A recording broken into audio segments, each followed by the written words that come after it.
Welcome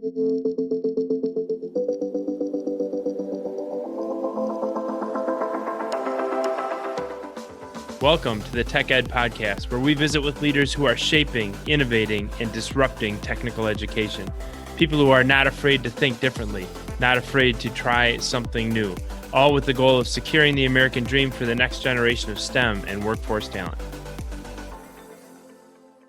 Great to have you back on this week's episode of the Tech Ed Podcast. Today's guest is the 10th president of Michigan's Grand Rapids Community College. For more than 25 years, as an educator and a leader, both locally and nationally, he has been intimately involved in the world of education. He has an extensive background in workforce development. We will talk about that extensively today. He was a successful basketball player. In 2016, was inducted into the York College Athletic Hall of Fame. He holds several degrees, associate degree, bachelor's, master's degree, and also holds a doctorate degree from the University of Oklahoma. Among his many accolades, he was named the Newsmaker of the Year by the Grand Rapids Business Journal in 2019. I am your host, Matt Kirkner. It is my great pleasure to introduce today Dr. Bill Pink. Bill, thanks so much for being with us. Matt, thank you. I'm honored to be here because I know some of the folks who've done this podcast. And so to be mentioned in those circles is humbling and an honor. So thank you for allowing me to do this. Well, and I know for sure that many will say the same thing about being in your company. So thank you so much for joining us. There are nearly 1,000 community colleges in the United States. Now, I have visited Grand Rapids Community College, very, very impressive institution. I would be interested, though, Bill, in understanding, in your view, what makes Grand Rapids Community College unique? So GRCC is 105 years old. We're the oldest community college in the state of Michigan, one of the oldest in the country. So we've been at it for a good while. What really distinguishes us, I think, is the fact of how we pay attention to our community as well as our students. So the way I always say it to our campus community, if you ask them what two words would he talk about, the two words that they always will say, if you were to find anyone here who's been here for a while, what's the tall, bald-headed guy going to talk about? Two words, relative and responsive. Are we relevant and are we responsive to our community, to our students, and to each other? If you don't stay relevant, you tend to disappear. Sometimes I throw out a Blockbuster video. By the way, when's the last time you saw a Blockbuster? Yeah, me too. What happened? Well, people say Netflix happened, streaming video happened. All those things happened, and a company that had hundreds, if not thousands, stores all across the country, you don't find anymore because of relevancy. If they didn't stay relevant, they go away. And the way you stay relevant is that you stay responsive to your community and to your students and to the folks who work side by side. So one thing I think is distinguishing to us, I believe this community of our GRCC family, we have people who have bought into that vision that if we can be responsive to each other and to our community, most importantly to our students, if we can stay responsive, if we can ask the question, what is it you need, rather than walking in the room saying, here's what we think you need. That's the biggest mistake, Matt, that has been made in higher education for years, not decades, going into centuries, is that we have been so good thinking we're good and walking in the door and saying, here's what we think you need because you need it. And you have businesses, companies, communities that say, you know what, that's really not quite what we need.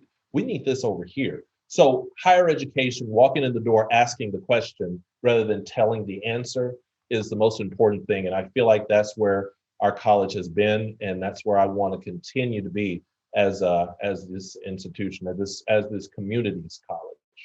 And putting your students and your community first, that focus on relevance, that focus on responsiveness is paying dividends, is it not? There was some data that was just released that revealed that summer enrollment at GRCC is up 7.1% from a year ago, 5.9% from pre-pandemic levels. And I think that's the most impressive. Your associate provost, Tina Hoxie, said, and I quote her, as our region recovers from the pandemic, many people are looking to gain new skills and advance in their careers. I know your institution is providing financial aid to many of these students. And those students, by the way, include adult learners who were displaced during COVID. I'm curious, Bill, do these numbers, these increases in enrollment, do they surprise you? And do you think the increase will continue as you begin the fall semester?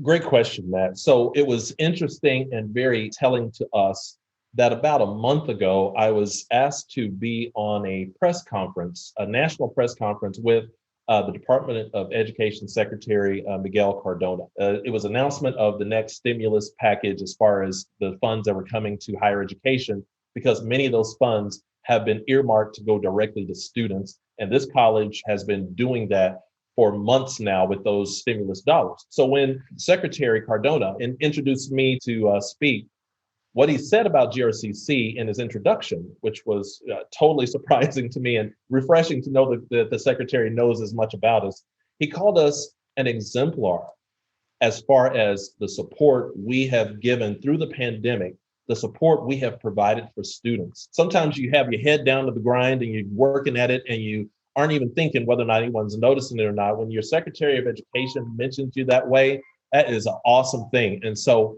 for us, what that tells me is that our folks, our family has been doing all we can to help support students in these days of pandemic. As Dr. Hoxie mentioned, we have people who are looking to get back to the world of work, but we also have people who are looking just to get back to their education experience. So now what we're seeing this summer as we're digging out of this pandemic, we're seeing more of those folks come back and say, now it's time to get this up and running again. My hope is that as strong as those numbers look, we'll hopefully see that continued rebound into the fall. I will tell you that 8-10 months ago, when I was kind of making my own predictions, I told my team that I felt like what we see, that we'll see the best result of this a year from now. My thought is fall of 2022 is when most people will get back to us. So the hope is that we will indeed see that and a momentum continue into the fall. And the last thing I'll say about that, the two things that have helped us out so much is having a state here in Michigan that had two really good grant opportunities for students. The Michigan Reconnect grant says that if you're 25 years old or older, you have some or no college and no degree, you can access the community college with last dollar tuition paid. And so the summer is the first time that people have been able to take advantage of that. We're seeing some of those numbers come in of people saying, that's what's going to get me back into school. And then the other initiative is what the state calls the Futures for Frontliners initiative. Futures for Frontliners.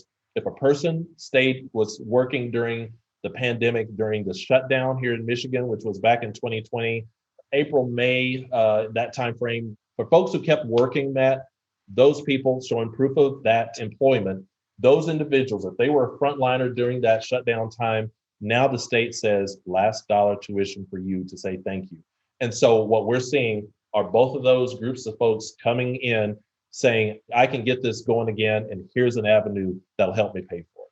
And what a great example of how we can support workers, how we can pay back people that really served our country, served the state of Michigan, worked through the pandemic when so many were locking down and really kept essential services going. And this is just a great example of how we can give back to those individuals and reward them and continue them on a career pathway as they look to their futures. As we think about the COVID pandemic, as we think about the things we've learned that we've thought to, or we've come up with new ways of doing things, it's created so much innovation. And certainly that's true in education. You know, we've been forced to rethink the way that we teach, the way that we learn, the way that we work, you know, the workforce going remote, finding new ways to collaborate, you know, recording a podcast over Zoom, for example. Many employers are keeping some of these changes long-term. I'd be interested, Bill, what are some of those positive disruptions that you saw in higher education as a result of the pandemic? And how do you think these disruptions will impact education going forward? Two things I'll mention among several. So number one, many of us for so long have been in the business of providing online education. Many of us have been doing online learning for decades. What the pandemic has done is that it pushed all of us to truly ask the question, how effective are those classes? Is the technology such that students can access it well and that faculty feel comfortable in the delivery? What does that virtual world look like? So something that really, I think, caused the shift is that now many of us, and I'd say GRCC being one, I can speak for us, we have done so much to even fine tune what that virtual online learning atmosphere looks like. It has enabled us to, and I think that's a sustainable piece, by the way, that now those classes and those offerings look even more robust. We went from basically 2 strong formats of delivery of classes to 4, where now There's this virtual delivery that we didn't have before that's virtual, like you and I are doing right now, Matt. I know my class is at 9 o'clock on a Tuesday morning. I log on and log into Zoom. There's my instructor. There are my classmates. Now that class is being taught in the virtual world. That was added to our repertoire, and we're using that, but also a hybrid model that combines both that virtual world and an in-person world, so that maybe once every 2 to 3 weeks, I'm in person with labs, but the rest of the time I may be in the virtual world. So I think those are changes that will continue and will become even more robust, among other things, with academia. But the other thing is that the idea of importance in relation to wellness on our campus. One thing we're going to do this fall and this school year is that we are going to really push the idea of wellness on our campus with our employees and our students. Wellness from a standpoint of physical, mental health, all those components when it comes to just the world of looking at how well we take care of ourselves. COVID has taught us that when you think about all the things of hand washing and all these things that we started really emphasizing more, now what we're going to do this fall is that we're going to open up that and say, how can we, maybe generate some competition on campus to do more to take care of ourselves physically, mentally, emotionally, all those things. How well do we take care of ourselves, and can we do a better job of that? How does the institution encourage its employees and its students to do that? I'm looking forward to seeing what comes from that. For sure. The innovation that's being driven, the virtual learning that you talk about, your focus on wellness, both physical and mental. I agree. It's going to be fascinating to see what the future of education looks like. It's impressive how your team has led your institution through that transition, through this COVID period. It takes incredible leadership. As you mentioned earlier, the Secretary of Education of the United States calling you an exemplar. That's got to be a pretty great day in the life of the president of a community college. On this topic of leadership, in a previous episode of this podcast, we talked to your friend, Dr. Brian Albrecht, who is the president and CEO of Gateway Technical College in Wisconsin. We asked him a question. We said, who's leading technical education in the United States? And you should be proud to know that you were listed in his top 3. I want to ask you the same question, Bill. Who are some leaders that you see in higher education that are doing great things that you would point to as examples and possibly future exemplars? Brian is a good friend. And when I'm asked that question, I fire that right back at Brian Albrecht. I mean, because of the good work, I'll tell you, when it comes to Gateway Tech, that's a place that we've sent some of our people to look at some of the things that they do, because Brian and his team do an incredible job in terms of technology within education, but also partnership with companies and industries. Brian is second to none in that regard. But I'd also throw in there 3 others. So I believe Lee Lambert at Pima Community College system and serving those institutions. Lee Lambert is also strong in this space of trying to be as innovative as possible with his institution, and they do a great job. I also throw Scott Rawls' name in there. Scott Rawls at Wake Technical College down in Carolina. Scott's a friend and someone who I point to as well. And then the third person I would mention is Ann Kress at Nova at Northern Virginia Community College, and being fairly new leader in that institution, yet Ann is strong, and Ann is one that is paying close attention. And the reason I say it that way, Matt, is because I think from a community college perspective, what is important for us as leaders to make sure we are paying attention, and paying attention from a standpoint of not just our students, but our industries, our companies, our partners. And that partnership includes all of our company partners here, but that also includes our 4-year institutions. What do those partnerships look like? As well as our K-12 schools. Paying attention. And if we pay attention to the level that we are connecting all those, because I feel the community college is that connector, and I call us a convener, we have to stand in that space strong. I think those are 3 or 4 leaders, including Brian. I think those are folks who are knocking it out of the park on a daily basis. Brian Albrecht, Lee Lambert, Scott Rawls, Ann Kress, all people on your list of great leaders because of the fact that they pay attention, as you mentioned, to their students, to their industrial partners, to their 4-year institutions, to their K-12 partners. Now, your wife, Lori, retired from service in the United States Air Force Reserve. Your son, Lance, is a member of the U.S. Marine Corps.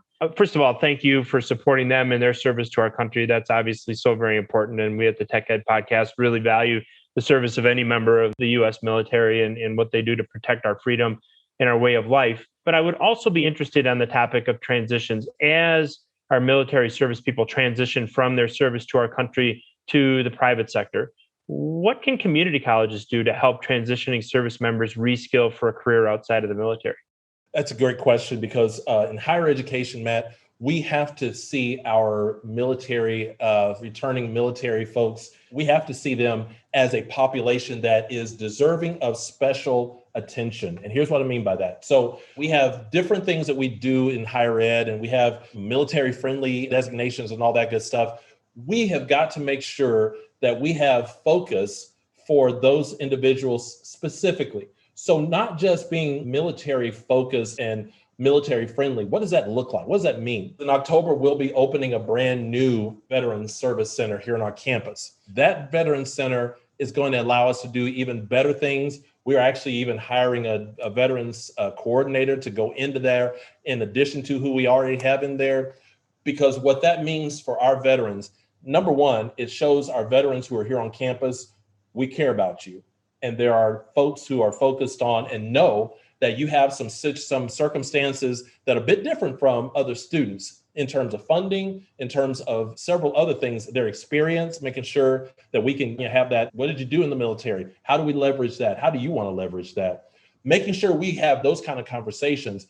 But that Veterans Center is going to be focused on making sure intake is going to be proper, making sure that we have a support system that continues throughout their time here at GRCC and to make sure that they can realize what their next is going to be. I had one of our veteran students in here just yesterday, and I will tell you that it was moving to hear him talk about, and this is a young man who I believe had been in the U.S. Army and now is a student here finishing with us and now headed to Central Michigan. And what's so cool about that, Matt, is hearing him say that if it wasn't for GRCC, he said, this is a second home for me. He said, because this is what not only the Veterans Center has meant to me, but this is what the institution and the folks who care about educate, here's what that has meant to me. So to hear a veteran, and again, to your point of pointing out my wife and our son, my brother, being a veteran of the U.S. Army, dad who was a World War II vet, to me, the military side of what we do here is imperative, that we are taking care of our students who have given so much of their lives for us and time for us. And to help and to show students who are veterans who are not students here, to show them that there's a place they can come, that veterans are going to tell them, that place will take care of you. If you want to get it done, yeah, that's where you need to go. That means a lot to me, Matt. Well, and anytime that somebody says that their institution of higher education has become their second home, certainly shows the incredible value that an institution like GRCC has to all of your students, but to especially to our transitioning military members. So thank you for sharing that story. Thank you for that answer. As we wrap up our time today with Dr. Bill Pink of Grand Rapids Community College, Bill, one last question for you, and it's really around the whole topic of career pathways. Now, Blake Moret, who's the chairman and CEO of Rockwell Automation, a great Midwestern innovator, was a recent guest on our podcast and gave some really interesting answers to our questions. But one of them that was the most curious to us was he talked about more emphasis on cross-training, that their workforce is being given what he called a wider career lattice, as opposed to just a ladder to climb. Do you agree that in the future, we're going to have more of a lattice, a lot more options as people navigate their careers going forward? And if so, what advice would you give to a high school student listening to this episode who is maybe unsure of their career pathway, what they should be thinking about doing after high school? I think Blake was spot on because I do believe that even in present day and days to come, that the idea of a wider lattice, I think that has a lot of merit to it, mainly because the options that are out there and from a technology perspective, how COVID-19 has accelerated so much of that. So with that acceleration and the technology being elevated in importance of just our daily lives these days. Did you even know what Zoom was before March of 2020? So with more of those things that are, as technology has taken that rise, now we are seeing more and more of that usefulness of technology and how it incorporates to some of the things that we've been doing all along. So that now a student coming out of high school, as they look at the breadth of what's out there, options that are out there, now that breadth looks so different than it did just from 5 years ago. Because as I was talking to our program director of our culinary school, and by the way, it is the best culinary school in the country. But as I was talking to him just earlier this week, and he's talking about automation as far as culinary is concerned. And we're talking about what does that look like in terms of how automation and robotics having its place in culinary arts. The same thing I talked to our automotive technology program. Automotive technology, all of a sudden now when you have more of the onslaught of electric vehicles, and it starts to make you wonder, so now with that automotive tech, do we need to bring in more from the computer information systems department to combine some of that curriculum so that they have more of a computer technician background as they're working on a vehicle? Same thing with the culinarian. Do we need to do more in terms of what automation looks like for that culinarian? That is part of that wider career lattice, Matt, that I think Blake is talking about, that has such a breadth to it that is so different, that it will be so different from what we've been doing. I'm a big believer, and I know I'm partial, and I'll admit it. I'm a big believer to tell that high school student who is unsure, your best route is to come to an institution like ours, because not only is it going to be a lower price point for you to explore, but you can explore and find out exactly what you think you want to do. I would rather you pay this price point to explore and figure it out than to pay, and I'm sorry to all my four-year partners, love them to death, but I would rather pay that price point to explore the one that we then to look at a $30,000, $35,000 a year education that just tells you, okay, I think this is what I want to do. Let's do it with us. I will tell you how deep a believer it is this coming fall. My daughter just graduated from high school. She's going to be a GRCC Raider come the fall, because she's in that same place of saying, Dad, I'm not sure what I want to do just yet. So since I'm not sure, I just want to come to GRCC so I can help figure it out.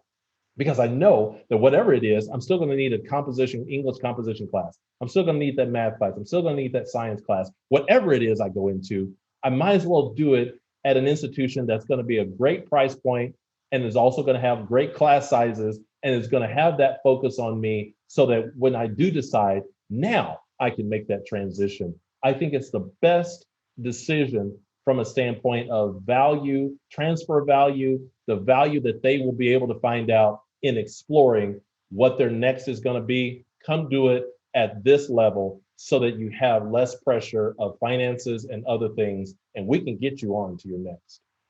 Well, congratulations, first of all, to your daughter on her high school graduation and on making a great decision as far as her educational pathway and her next step. How exciting is that as we talk about these career lattices? And who would have thought that we'd be talking about automation in the world of culinary arts? But you're right. I mean, it's that technology is coming to every corner of our economy, and none of them are immune. That's just a fantastic example of all of these great options that students have as they're thinking about what happens after high school, and certainly going the route of a community college like Grand Rapids Community College for all of the reasons that you mentioned is a fantastic decision for a high school student. So Dr. Bill Pink, I want to thank you for spending time with us today on the Tech Ed Podcast. It's just an amazing guest. You've got such an incredible background, such a willingness, by the way, to be genuine, to tell us what you think, maybe not just what people want to hear. I'm sure that's a hallmark of your leadership, and it certainly showed through on today's episode. So again, thank you so much for joining us. I'm honored, Matt. Again, thank you for all that you do. This podcast is incredible because what you're doing is that you are taking folks who have these messages and have these pieces of expertise. You're putting it out there in a way that is consumable for individuals and useful, whether it be a high school kid, whether it be an incumbent worker, whether it be a company, a business, or a community or university leader. So thank you for what you do, Matt. This is awesome.